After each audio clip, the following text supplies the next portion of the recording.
There are roughly 12,500 nuclear warheads on Earth. About 3,700 of them are deployed and ready to launch within minutes. Total yield, if you add them up, comes to around 6,500 megatons. That's about 400,000 Hiroshimas. Let's fire all of them at the same time and walk through what happens, second by second, hour by hour, year by year. You are standing in a major city. It's a Tuesday. The clipboard is mine. Let's go.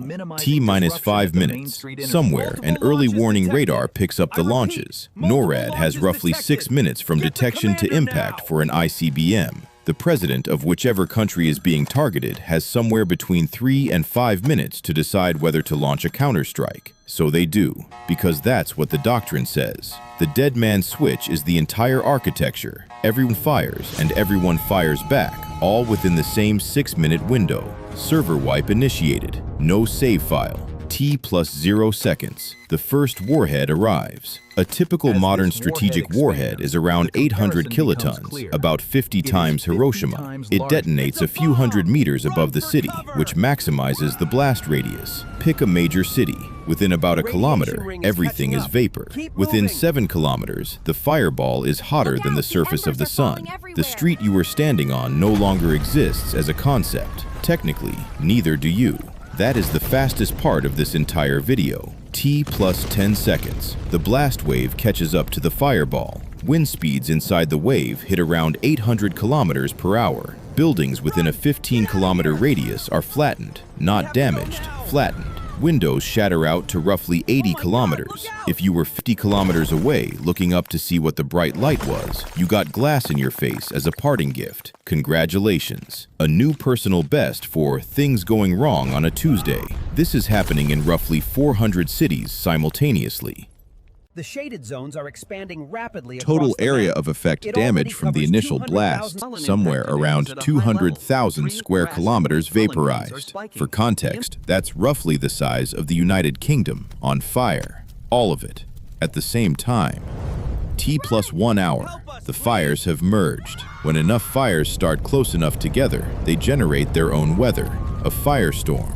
Air rushes in to feed the flames. The wind pulls in faster, hotter, drier. The firestorm in Hamburg in 1943 reached air temperatures of 800 degrees Celsius and consumed about 20 square kilometers. The firestorm from a single 800 kiloton strike covers around 300 square kilometers. Multiply by 3,700 strikes. The firestorm in this scenario doesn't burn cities, it burns geography. The fires lift roughly 150 million tons of soot into the upper atmosphere. This is the part that matters, not the bombs. The soot. T+1 day. The electromagnetic pulse from the high-altitude detonations has fried roughly 90% of unshielded electronics across affected continents. The power grid is down. Hospitals running on generators have about 72 hours of fuel before they go dark. The internet, as a piece of infrastructure, is over. So is refrigeration. So is the water treatment plant. The patch notes for civilization just rolled back about 150 years, and not the fun parts. In the meantime, fallout is settling. Heavy radioactive particles drop close to ground zero. Lighter particles ride the jet stream. Within 48 hours, measurable contamination reaches every continent except, briefly, Antarctica. The southern hemisphere catches it later. It still catches it.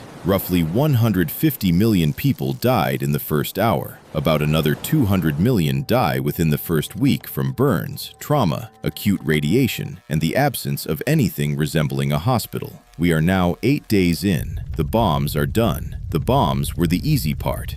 T+1 week. The soot in the upper atmosphere is now spread across both hemispheres. It blocks sunlight.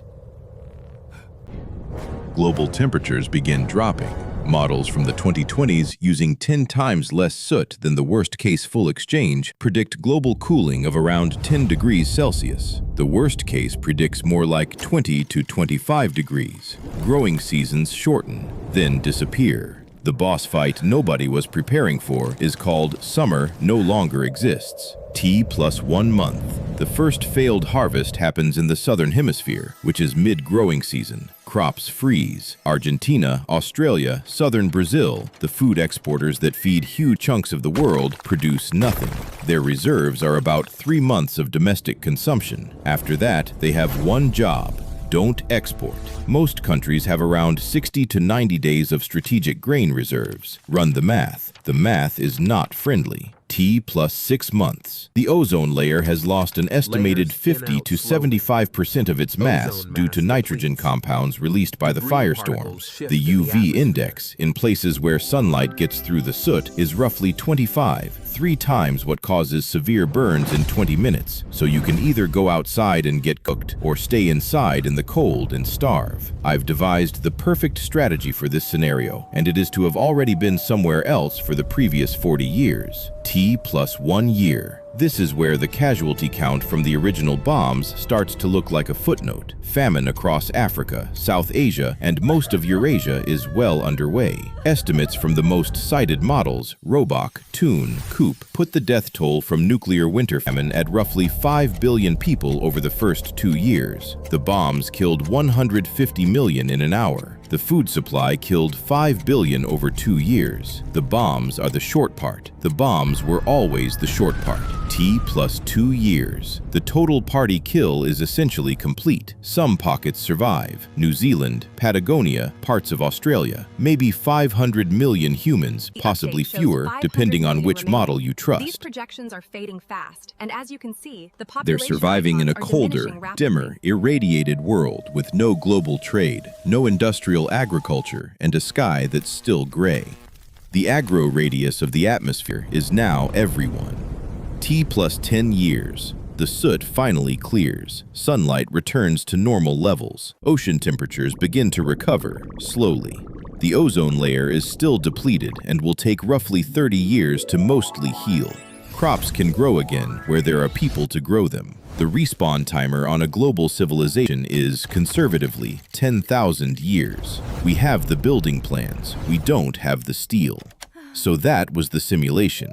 The interesting thing is, none of this is hypothetical math. These are real models made by real climate scientists using real data from real wildfires. The 1980s research that came up with the term nuclear winter has been rerun with modern climate models 7 times since 2007.